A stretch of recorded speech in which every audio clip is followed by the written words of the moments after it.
Good evening and welcome to the Top 25 Rundown presented by the Sportscast. Today is April 17th, 2024. If you haven't yet, please subscribe on all your channels, YouTube, Twitter, Twitch.tv, and Apple Podcasts. If you are on Apple Podcasts, please leave a rating and review. It'll help us out tremendously. We are also on DAB Digital Radio. You can listen to us on your smart speaker, play Sportscast. Visit us on the sportscast.net. Also follow us on Twitter, the Sportscast One. Check it out, the Sportscast in your iOS App Store. Hello, my name is Alan West. Welcome to the Top 25 Rundown. It's already been a crazy week, everybody, with the first sanctions leveled against Michigan, but they still have more to come. You still have to wait to see what happens with Connor Stallions, although right now it kind of feels like they got a slap on the wrist, but let's wait and see what happens. The big news of the day, though, is this was released at 3:28 on ESPN. NCAA approves new transfer rule allowing immediate eligibility. A new NCAA transfer rule will allow all undergraduate athletes to transfer and play immediately to meet specific academic requirements, as the Division I Council on Wednesday approved emergency legislation announced by the NCAA. The decision isn't final until the meeting's on Tuesday, and the rule still needs to be formally approved by the NCAA's executive board Monday, but that is expected to be a formality. The rule of eligibility to any athletes who have transferred during the 2023-2024 academic year, including the football players who entered the transfer portal Tuesday and during this window, as long as they're academically eligible and meeting progress toward degree requirements of their new school. The legislation will not limit the amount of times that an athlete can transfer, and there are still two transfer windows, but they can't transfer mid-year and play for a second school in the same season. Although the new rule is tied to academic progress, some in college athletics have expressed concern about the long-term implications for graduation rates. One of the questions we have to ask ourselves is, at what point does the degree still matter? Oregon coach Dan Lanning told ESPN in a recent interview. I think it's going to make it harder and harder if guys become multi-year transfer guys for them to actually have a college degree. If you graduate, there's a lot of times it makes sense. Change schools as many times as you want if you graduate. But on the same note, if somebody's changing schools 3 times, I'm wondering what their progress toward a degree really looks like. I think that's something everyone should probably have some awareness of. Previously, the NCAA's one-time transfer rule allowed athletes to play immediately at the first school they transferred to, but then they had to sit out a year if they transferred again, or apply to the NCAA for a waiver to compete immediately. In December, the NCAA proposed this policy in reaction to a West Virginia judge ruling intended to stop the organization from enforcing its bylaw barring athletes from transferring multiple times and playing right away. The NCAA agreed to terms on a preliminary injunction that runs through at least the end of the academic year. In January, the U.S. Department of Justice joined a lawsuit against the NCAA's transfer rules, a suit that argues that the limitations on transfers violates antitrust law. According to the amended complaint for injunctive relief filed in January, the NCAA's transfer bylaw unjustly restrains the ability of these college athletes to engage in the market for their labor as NCAA Division I college athletes. College football's 15-day transfer window is open. Players have until April 30th to enter the portal. They don't have to find a new schools by then, and they can choose to remain with their current team, but they have 15 days to decide whether they want to transfer. With these rule changes, NCAA members continue to prioritize long-term academic success for college athletes to transfer while supporting their opportunity to compete immediately, said Linda Taylor, Florida's Deputy Athletic Director and Chair of the Council. We hope that this practical approach to transfer eligibility requirements will encourage student athletes to make well-informed decisions about transferring and the impact such a move could have on their ability to graduate on time in their degree of choice, particularly as it relates to transferable credits. The D1 Council also moved forward on legislation that would allow schools to be more actively involved in securing sponsorship deals for their athletes. Schools would still not directly pay athletes, but they could facilitate NIL opportunities between third parties and athletes. So basically, the issue that you had with North Carolina and Florida State during the year, where the players were ineligible to play until the NCAA tried to make them seem like they weren't the bad guys when they told them they couldn't play. Then at the last second switch, oh yeah, you can play now. Basically now the NCAA is saying, yeah, you can go wherever you want, as long as you're academically cleared and as long as you're going to make sure you make a difference, go ahead. But Lanning's right. If you're going to be transferring every year, depending on how much credits you're working toward, it really just is going to be, I don't want to say impossible, but it's definitely going to be challenging watching how this is going to go down. So I'm definitely going to be keeping an eye on this because it sounds really weird. So we'll just have to see if the NCAA made the right choice and just how they plan on making sure that whatever they did was the right thing to do.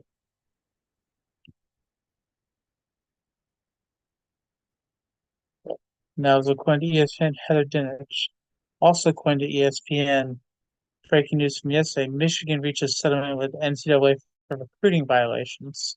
Michigan will serve 3 years of NCAA probation, pay a fine, and face recruiting restrictions after the university and five current or former football employees reached an agreement with the NCAA's enforcement staff on recruiting violations and coaching activities by non-coaching staff members, the NCAA announced Tuesday. The agreed upon penalties include a 1 year show cause order for the participating individuals. The portion of the case involves former Michigan coach Jim Harbaugh as part of the charges in late January will be considered separately by the Committee of Infractions, and then it will determine its full decision according to a release in the NCAA. Tom Mars, Harbaugh's attorney, told ESPN that not agreement with the case until seeing media reports Tuesday. Although Mars doesn't know whether Harbaugh would participate, they were unaware about the discussions to resolve the case. Michigan agreed to violations involving impermissible in-person recruiting, impermissible tryouts, and exceeding the number of allowed accountable coaches when non-coaching staff members engage in on and off-field coaching activities, including providing technical and tactical skills introduction to players. Today's joint resolution pertains to the University of Michigan Athletic Department and several former and current employees. Michigan Athletic Director Ward Manuel said in a prepared statement, "We are pleased to reach a resolution on this matter so our student athletes and our football program can move forward. We have no additional information and cannot comment further on other aspects of the NCAA inquiries. Michigan and staff members who were involved are allowed to immediately begin serving their penalties while awaiting the committee's final decision on the remaining contested portion of the case." Per NCAA protocol, we are not identifying individuals. Michigan Associate Athletic Director Kurt Svoboda told ESPN. "I can note that no further game restrictions will be served by anyone who is still on the U of M staff." First-year Michigan coach Sharon Moore was suspended for the season opener last season when he was the offensive coordinator as part of the school's self-imposed penalties for violating NCAA rules. Harbaugh also served a three-game suspension to start the 2023 season because of NCAA recruiting violations. Michigan agreed the underlying violations demonstrated a head coach responsibility violation, and the former football head coach failed to meet his responsibility to cooperate with the investigation, according to the NCAA. The university also agreed it failed to deter and detect the impermissible recruiting contacts and didn't ensure that the football program adheres to the rules for non-coaching staff members. The committee's final decision, including potential violations and penalties for Harbaugh, is pending. Michigan is also under a separate NCAA investigation for an elaborate off-campus sign stealing system led by former staffer Connor Stallions. The Michigan enforcement staff notified Michigan officials in the Big Ten about the allegations on October 18, 2023. The agreement between the NCAA and Michigan that was announced Tuesday is unrelated. So basically, it just is saying that there's going to be more fallout from what happened with the Connor Stallions situation, and we will keep watching on that.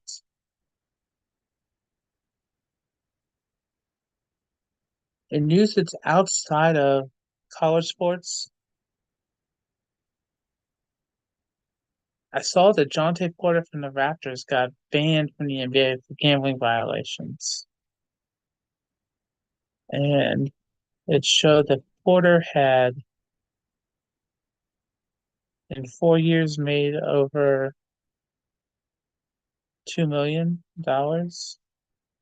at least, but his payout was $21,695 in total for everything that he won. So Adam Silver had talked about that he was going to make a swift decision and make sure that you understand you couldn't gamble. And today he made sure that he did. And now, unfortunately, Jonte Porter will not be able to do that anymore. So while it sucks, we wish him the best of luck. And we'll see what happens with that.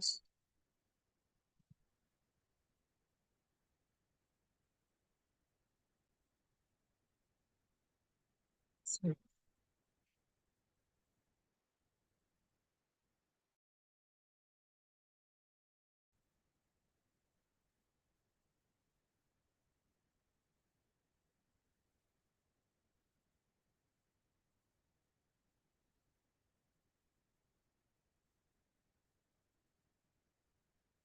now, there's a different article today for college football that pertains to service academy athletes. We're going to get to that a little bit later. In draft news, unfortunately, former defensive lineman AJ Simon, who was hoping to be selected next sample draft, he died today at the age of 25.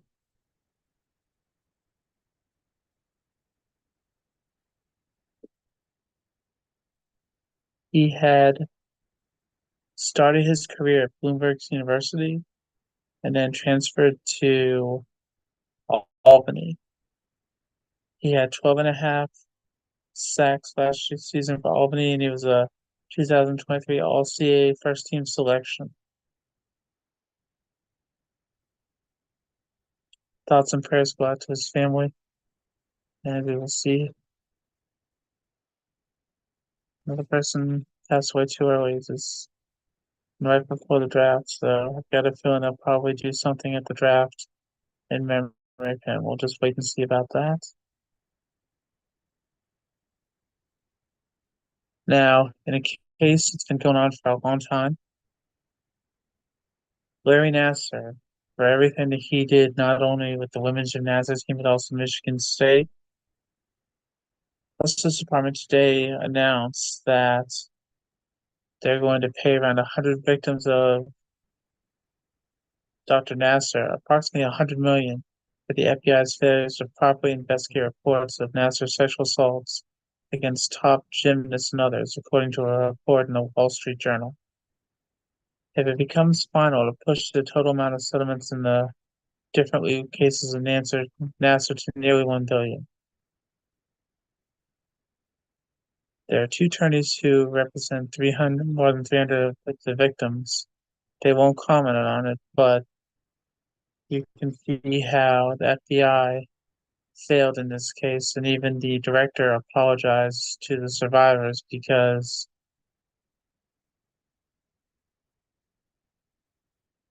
there was information back in 2015 they could have taken care of. Then in July 2021, they waited 5 weeks, then didn't even transfer the material to the field office in Lansing, whereas he was still treating patients at Michigan State.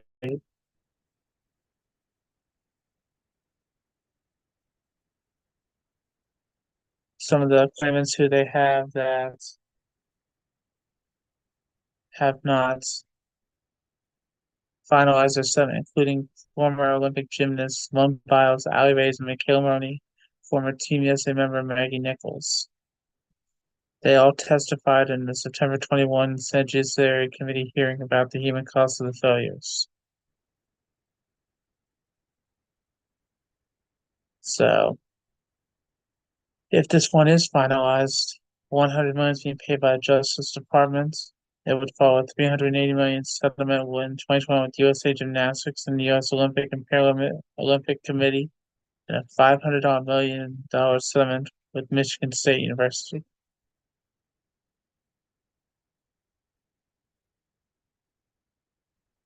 It's just a shame because with them not doing anything, not only did Nasser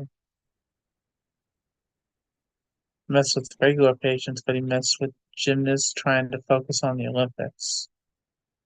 And it's horrible. And well, with the FBI, with all the different settlements and different people who didn't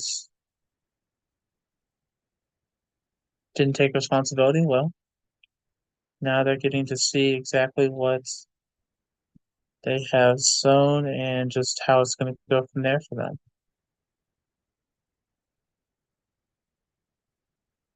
So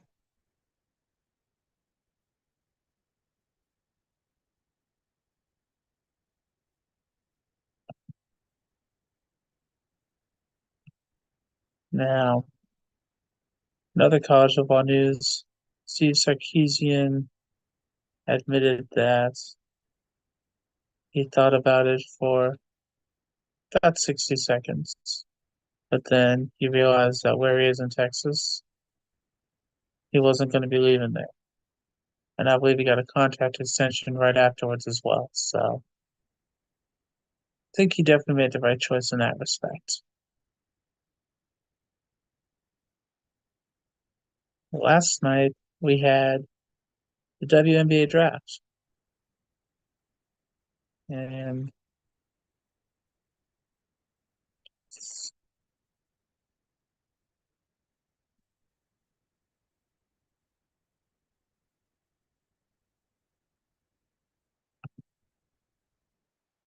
anybody, Caitlin Clark was drafted number one to the Indiana Fever, and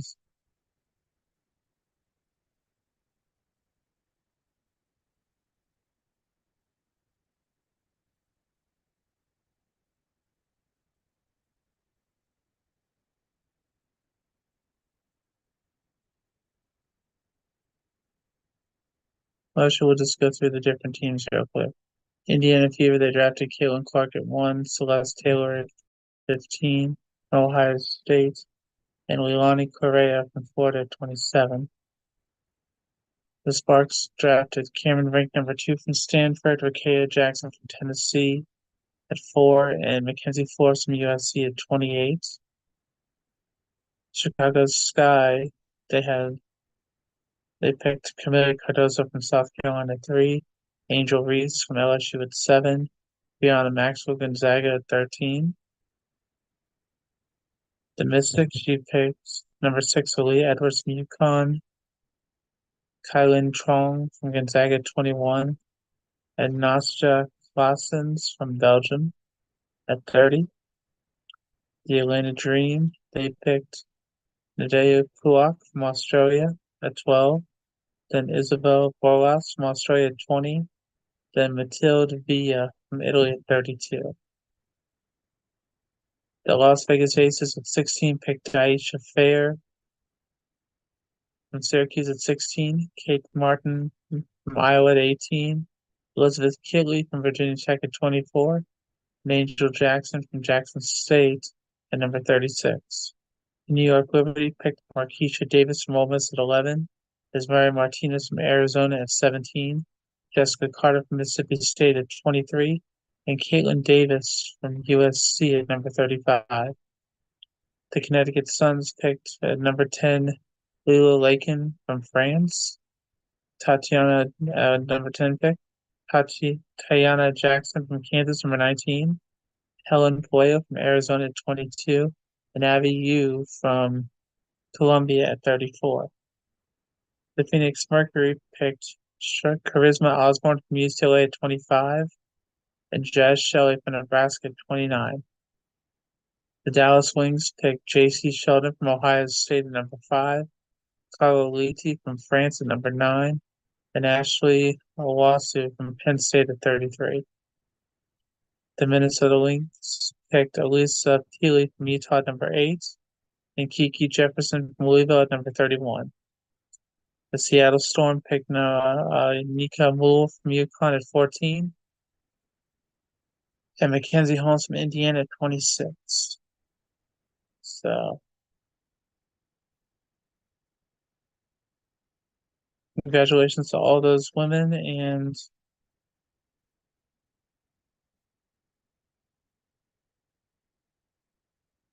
we're going to see how all the picks go through training camp and just see what happens after that. Now we say congratulations and we wish you the best of luck.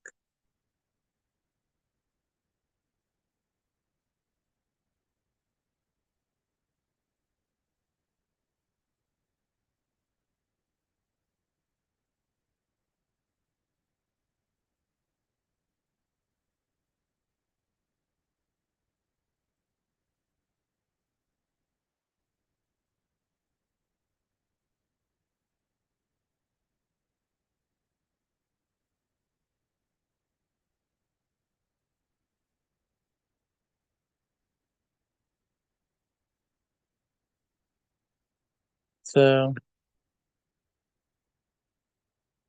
looking at the transfer portal, we see that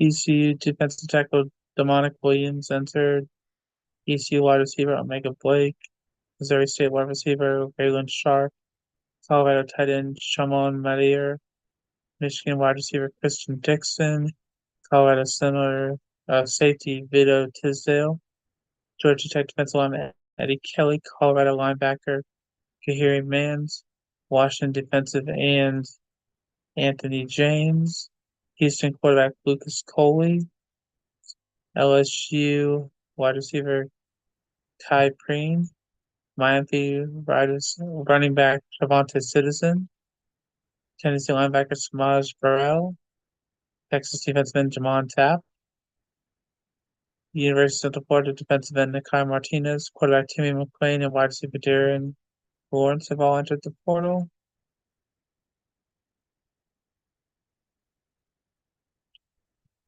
Kentucky wide receiver Raymond Cottrell, Texas State defensive end Derek Brown, Oklahoma linebacker Shane Witter, East Carolina defensive back Cameron Smith, Colorado corner Kamani McClain, Missouri wide receiver Dennis Jackson, Colorado State wide receiver Justice Ross Simmons, Hawaii wide receiver New Zealand track star Eddie Osei Nikita,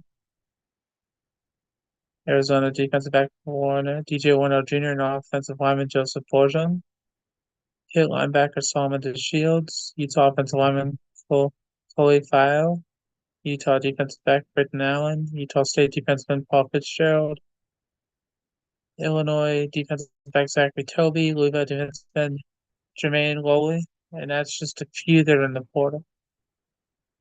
So we're going to see how not only it's going to change, but which players are going to be staying either at their school or if they're going to go to a different school, and how the NIL will provide for them, depending on the situation. Now that Caitlin Clark left Iowa, Villanova transfer Lucy Olson, a number 3 scorer in Division One women's basketball this past season, Villanova. She's going to come to Iowa. So she had been at Villanova her entire career, and we will see how that goes for Iowa. Congratulations to her, and good luck to Lucy Olson there.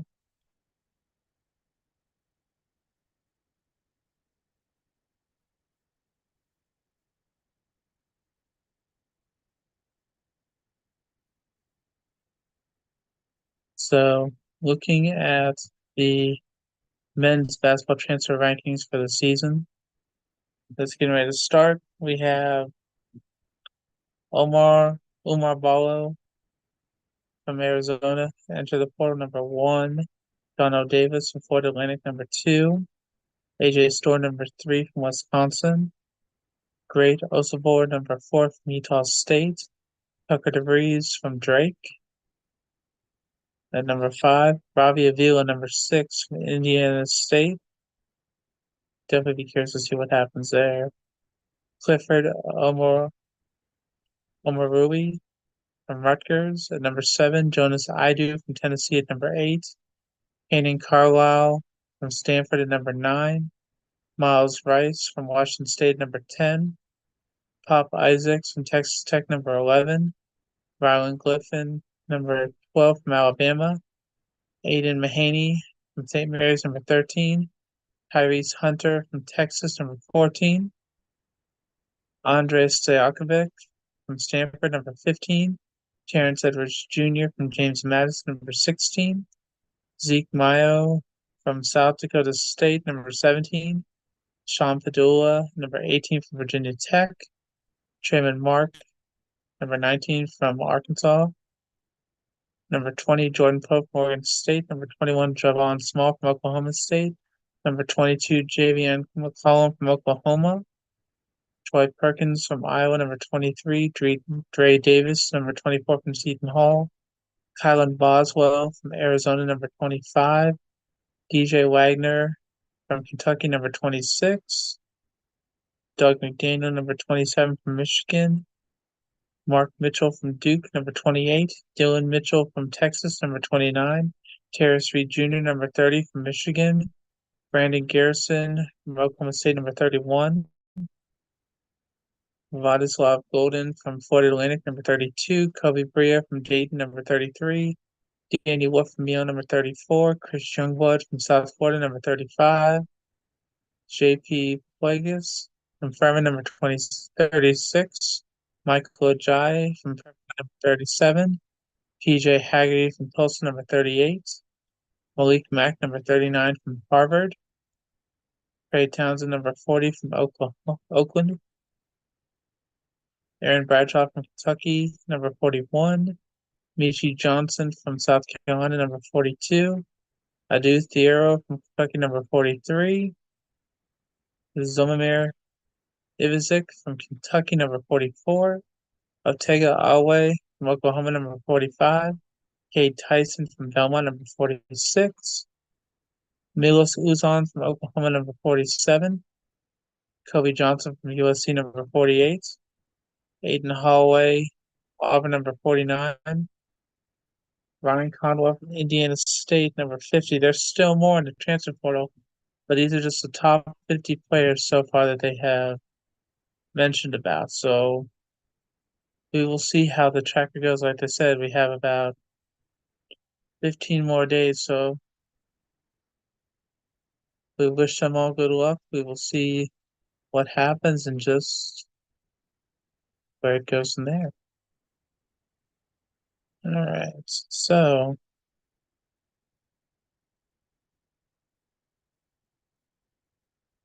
for women's gymnastics, we have the semifinals tomorrow. We have at 4:30 Arkansas, California, LSU, and Stanford in semifinal 1 on ESPN2. Semifinal 2 at 9, we have Alabama, Florida, Oklahoma, and Utah. And then we have the national championship this Saturday at 4. So by the end of this weekend, we will have a national champion in women's gymnastics. We wish them the best of luck.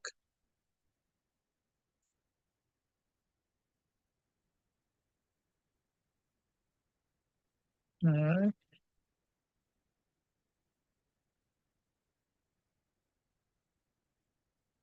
And for men, we have the championship qualifiers, the 2 sessions on Friday. First one's at 1 o'clock, second one's at 7 o'clock. Then on Saturday, we have the championship finals. So we're going to see how that goes. We wish the men's gymnastics team a lot of luck as well.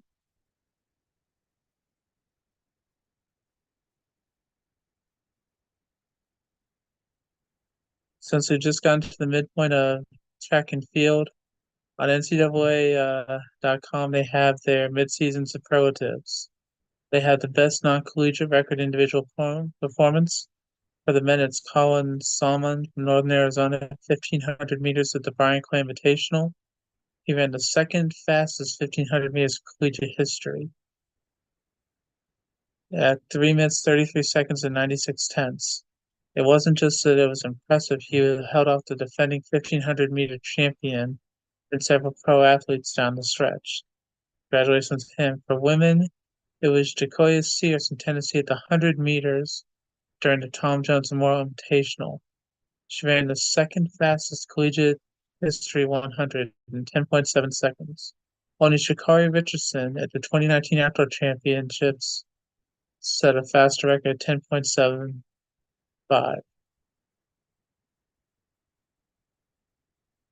And Nico Young in Northern Arizona, he started his outdoor season last last week by setting the NCAA 10,000 meter record.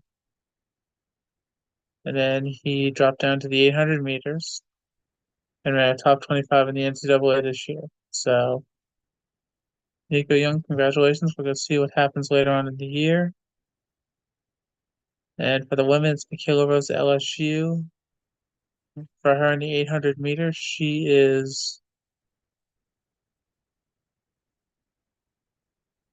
so dominant that you will need to run a top five all time if you want to beat her.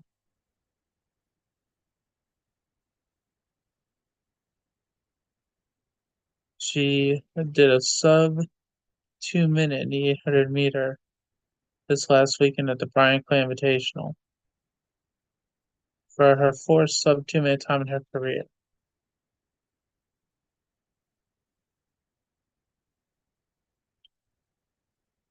All right. They also have a live up to the hype award. They have Leo Neuenbeyer from Texas. He won the 2023 title in the decathlon last year.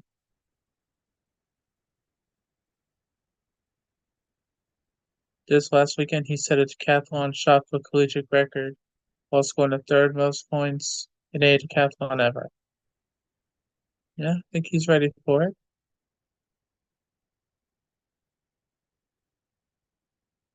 Barkovalvi just finished the indoor championships. Now she's in outdoor. She has last week at the Brian Clay Invitational set a collegiate record in 10,000 meters.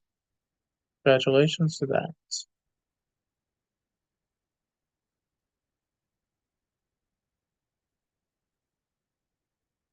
So, the last award they have is the under the radar. You have Luke Brown in Kentucky.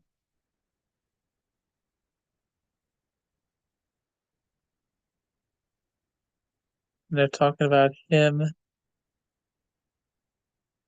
in the triple jump. He has not lost to a collegiate athlete this year, jumping 16.40 meters, 16.48. And he is a freshman right now, so we're gonna see how he goes. And for the women, Tamar Chapman at Texas A&M, she scored 6,219 points in the heptathlon, which is a nation-leading mark. So,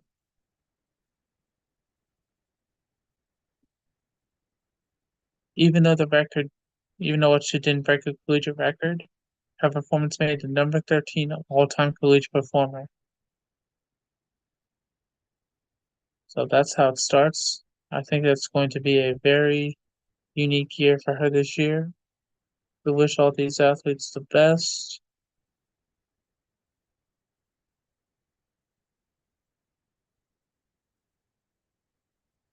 Now, ESPN has an article saying how federal policy changed the path for service academy athletes.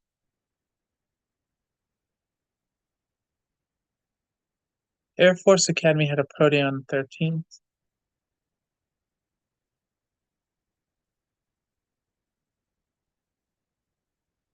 The reason why they went there this time is Air Force has the ninth best winning percentage in FBS football and the second best mark among group of five teams.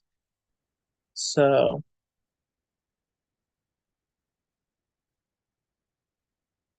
even though they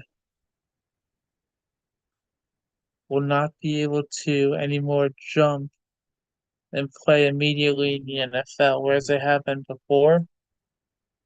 Next year, the athletes are going to be required to serve 2 years in the military, as had a long, as had been a long established process until 2019 before having the option to pursue professional sports while completing the rest of their service commitments and reserves. 2 years being away from the game is a tremendous setback, said Chet Gladchuk, who served as Navy director since 2001. We don't guarantee anyone that they're going to make the pros they're going to try out, but if you got a young man coming up the ranks here and develops and rises on good enough, why shouldn't he get to take that shot? This policy has been a subject of debate over a year, especially since December 2022, when a passage in the National Defense Authorization Act, the NDAA, stated a cadet may not obtain employment, including as a professional athlete, until completing the commission service obligations. It created an uproar because at the time, Army linebacker Andre Carter II was drafted with projected as a possible first-round pick, and it gave the impression the rug had been pulled out underneath him. The response was impactful. Legislators moved quickly to adjust language grandfathering those who had arrived at service academies in 2019 or earlier, therefore paving way for football players to be eligible for the 2023-24 draft. But why have the rule at all? It's something athletic department officials of all three service academies so to find a good answer for, and uniformly believe goes against the best interests against of the military.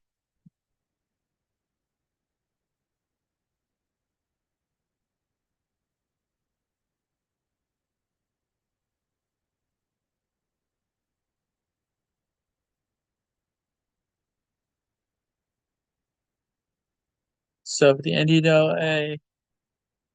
NDAA for fiscal year 2024 that was approved by the House and the Senate in December, that was signed into law by the President on the 22nd. Tucked deep in that bill is the call for the Secretary of Defense to submit a report to the committees on armed services of the Senate and House by March 1st. The report would include a legislative proposal to update and clarify the legislative framework related to the ability of service academy graduates to pursue employment as professional athletes prior to serving at least 5 years in active duty, and retain the existing requirement that all service academy graduates must serve for 2 years on active duty before affiliating with reserves to pursue employment as a professional athlete. It also required a report that included every service academy graduate released or deferred from active service or participate in professional sports and a description of their career progress. So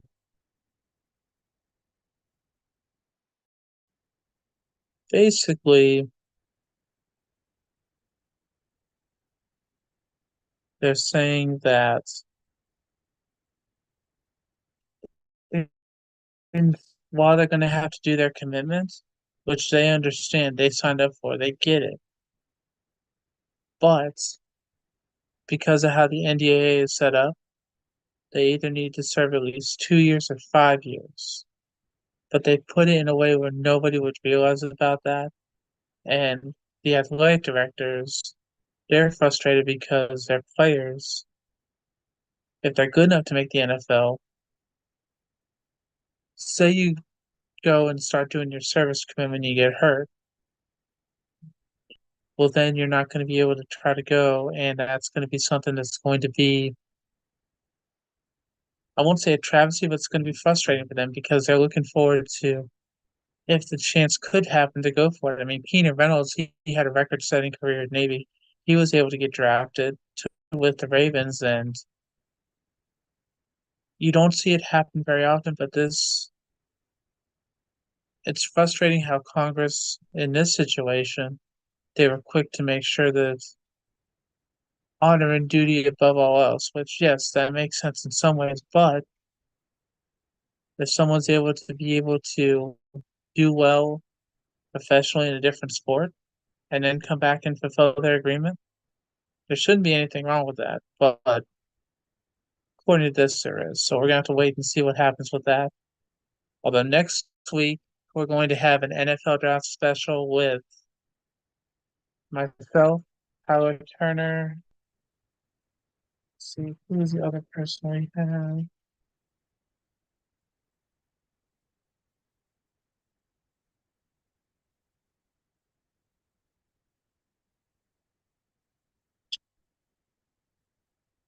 David Hyman will be there with us as well. But this has been the top 25 rundown. You can find us on the Sportscast One, or you can find me on Alan F. West on Twitter, or Alan.West46 on Instagram and Facebook. Everybody have a great week. Let's see what happens.